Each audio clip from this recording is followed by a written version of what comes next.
Assalamualaikum warahmatullahi wabarakatuh. Selamat bertemu dengan saya Cermansyah, biasa dipanggil dengan Ancak Makawali. Pada kesempatan video ini saya akan membahas tentang delik percobaan atau biasa dikatakan juga percobaan dalam tindak pidana. Ini tentunya dalam pembelajaran hukum pidana.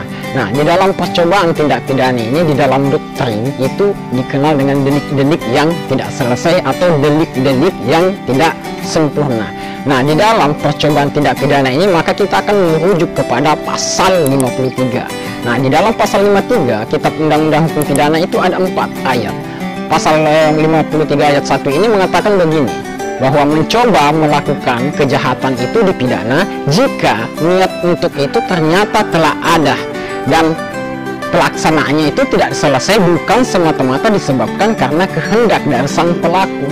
Lalu di ayat 2 juga mengatakan bahwa maksimum dana pokok terhadap kejahatan dalam hal percobaan itu dikurangi sepertiga. Ayat ketiganya dijelaskan lagi, diterangkan bahwa jika ancamannya pidana mati atau seumur hidup maka dijatuhkan ancaman pidana itu paling lama 15 tahun. Nah, di ayat 4 dijelaskan bahwa pidana tambahan dalam hal kejahatan ini maka sama dengan kejahatan yang selesai. Nah, untuk melengkapi di dalam pasal 53 ini maka ada juga diatur di dalam pasal 54 Kitab Undang-Undang Hukum Pidana ayat 1 menjelaskan bahwa mencoba melakukan pelanggaran itu tidak dipidana.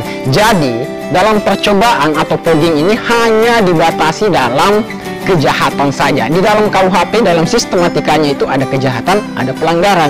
Nah, di dalam delik percobaan atau pogging itu hanya dibatasi pada kejahatan.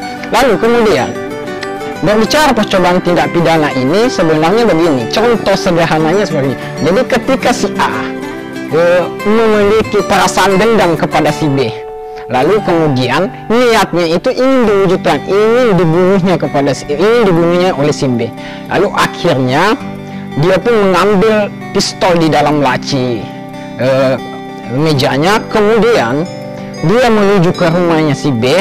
Nah, setelah sampainya di rumahnya si B, dia menarik pelatutnya. Namun ketika niat yang diwujudkan atau maesterianya diwujudkan itu diwujudkan tetapi tidak selesai, tidak sempurna. Ya.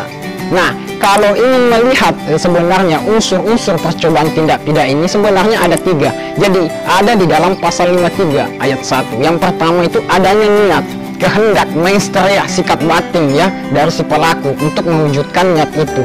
Lalu unsur yang kedua itu adanya perbuatan permulaan pelaksanaan dari kehendak si pelaku.